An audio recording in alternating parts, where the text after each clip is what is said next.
What's going on, guys? Johnny GB here, bringing you guys week 4 of the PGBL, the Pokemon Global Battle League, taking on 6-Foot Hacks, aka Leo, coach of the Durham Druddigons. Now, I do apologize for this battle being late.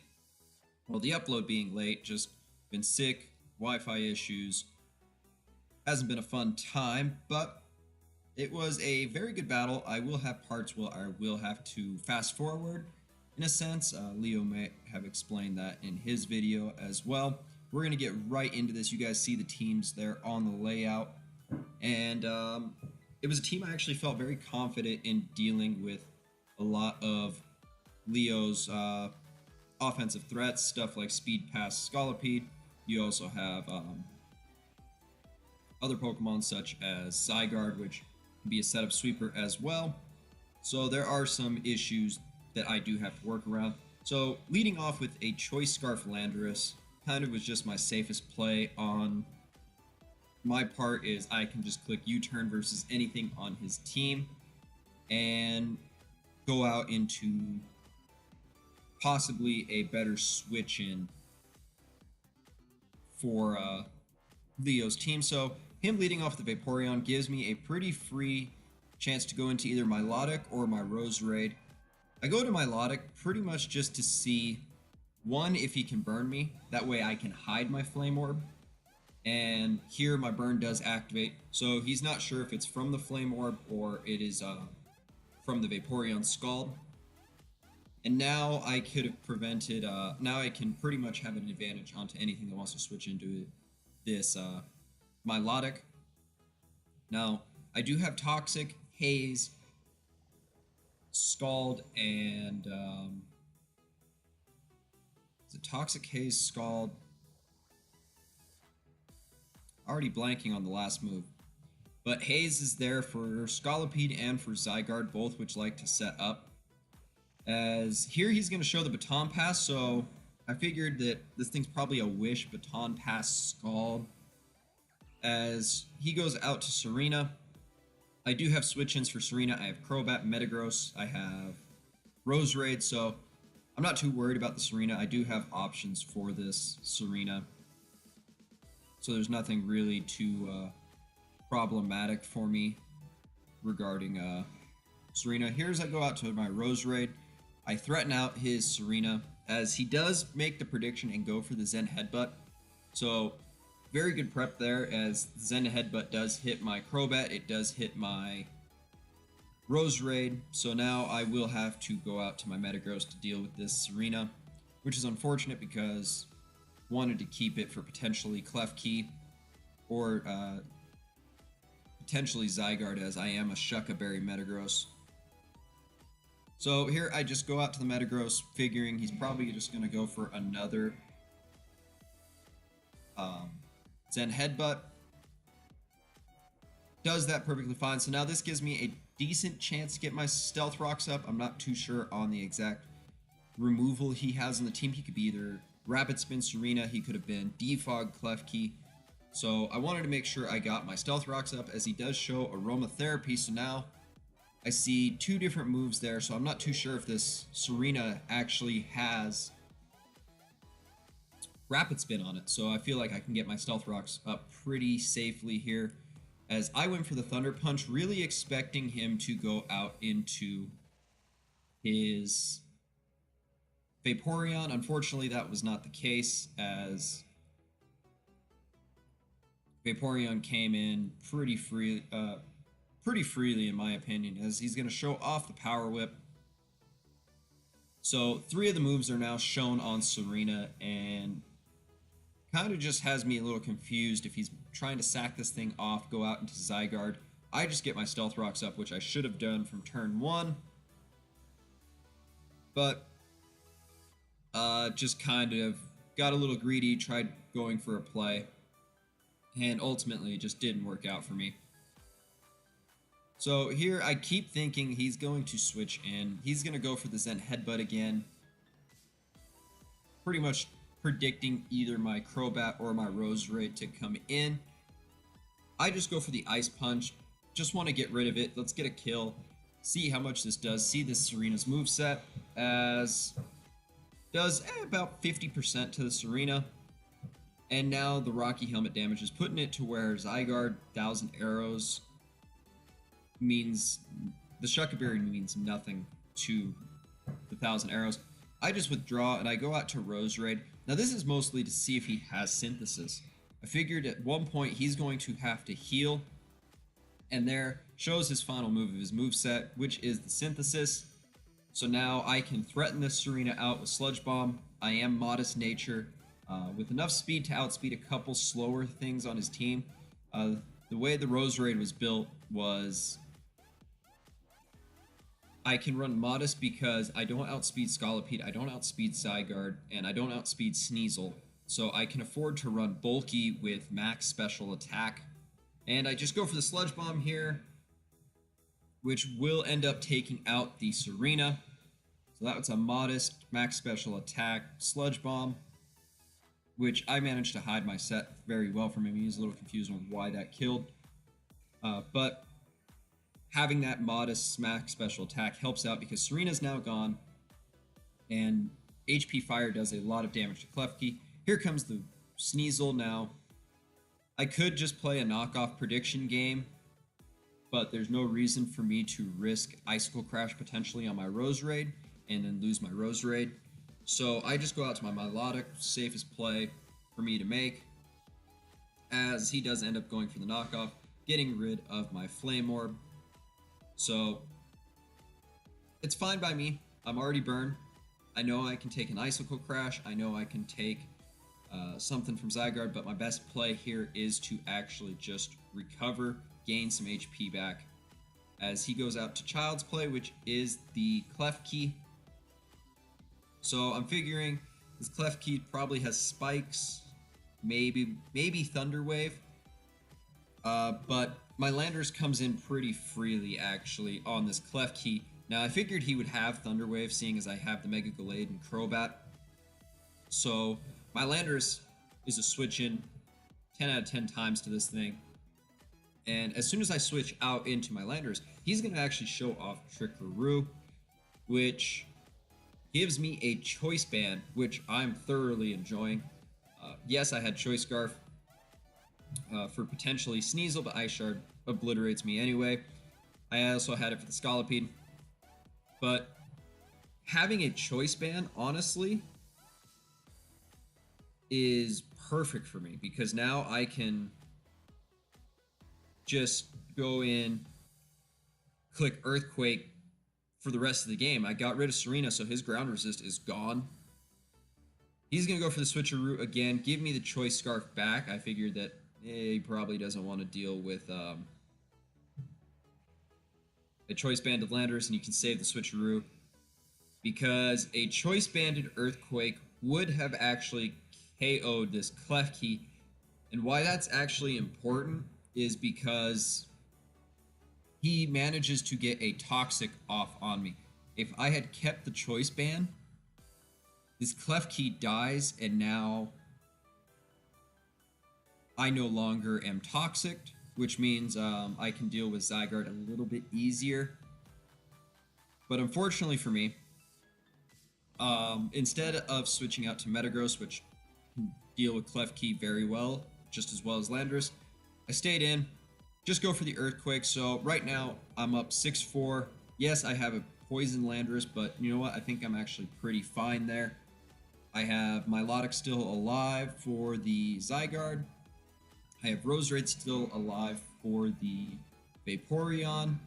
And Crobat is there to deal in case he does have like a sub setup Scolipede, which I'm actually thinking is a Z Scolipede, Rockium Z Scolipede.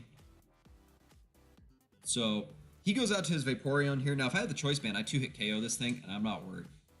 But unfortunately, he did give me back that Choice Scarf, so it's something I'm just going to have to deal with. I just go out to Roserade because I can take a Scald. He does show off the Aqua Ring now. Now, this had me a little confused. I was not sure what he would do.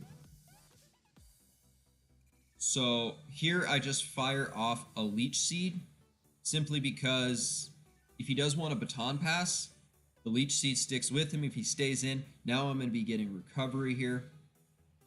So Leech Seed and all was not a bad play for me, as it ends up missing. So now I'm in just big trouble as he does Baton Pass.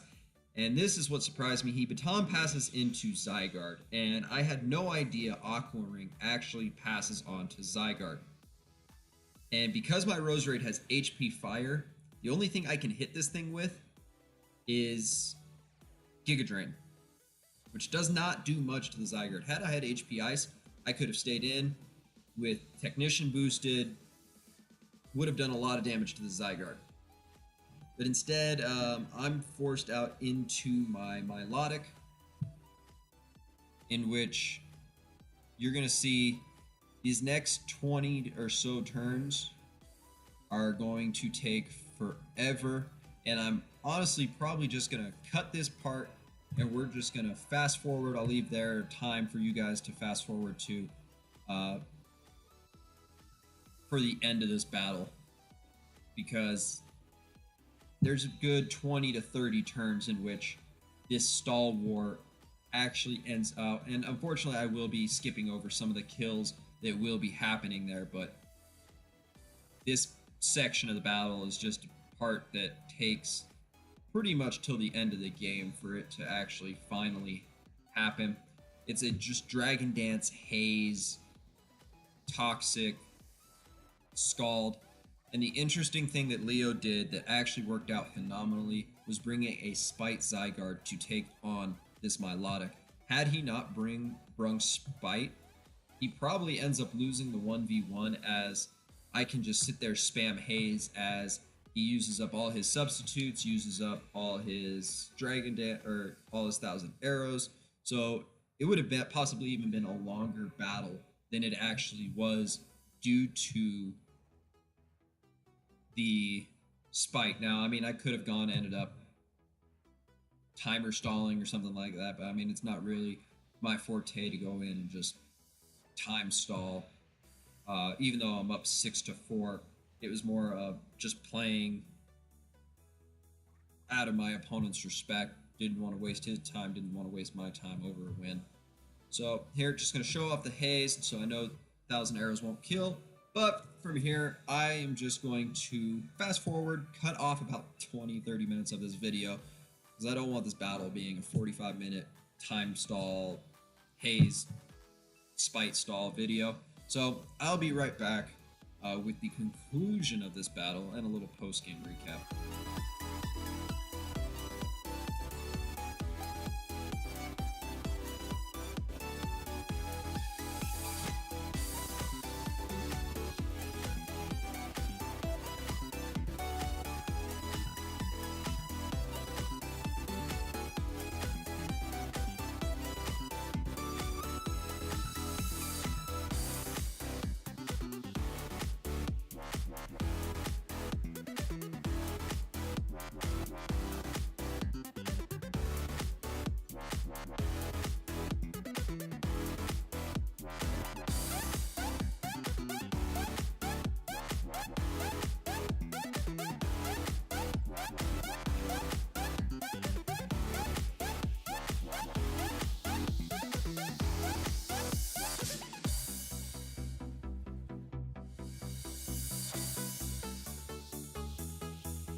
back, and as you guys have seen, these last 30 or so turns have just been the ugliest of Stallfest, and it was pretty much my only way of trying and dealing with this Aqua Ring Zygarde now. It was unfortunate that I really wasn't prepared for it, and the ways I wasn't prepared for it, Ice Beam on my Milotic would have been pretty useful in dealing with this Zygarde. Also, there was the Landorus versus Zygarde turn in which I could have clicked HP Ice instead of clicking Earthquake. That would have been easier for me to get more damage off on the Zygarde. So, I mean, it came down to just a very, very good Zygarde set on his end. I had nothing for it. And that was pretty much it. I just had nothing for the Zygarde set with the Vaporeon. I thought I'd play it to the best I could. Started off very good. Again, that's something that's just the issue with all my PGBL battles, is I start extremely good and I just can't finish off the game, as Gallade's going to come in here and just get blown back. I tried to stall out as many of the 1,000 arrows as I could, and unfortunately for me, I didn't keep track of how many 1,000 arrows he actually had left. Had I potentially been able to stall him, I could have done some damage with the sub-SD Gallade, seeing as he would have Scolipede and Klefki, Sneasel, and Vaporeon left. I mean, Scolipede, Sneasel, and Vaporeon. But unfortunately, that's that. If I was able to stall him out at 1,000 arrows, I might, with sub SD, Zen, and Drain Punch. But alas, not much I can do there. Just gonna have to take the 4-0 loss and move on to what's actually gonna be week 6. I was awarded a forfeit win due to Mars dropping from the league. But we will be coming back week 6, so you guys will not see a battle this Saturday. You guys will see one next Saturday. But in place of this Saturday, I do have a new announcement I will make on Friday for you guys. So there will be a battle on Saturday. But with all that being said, guys, I am Johnny GB, and I'm out.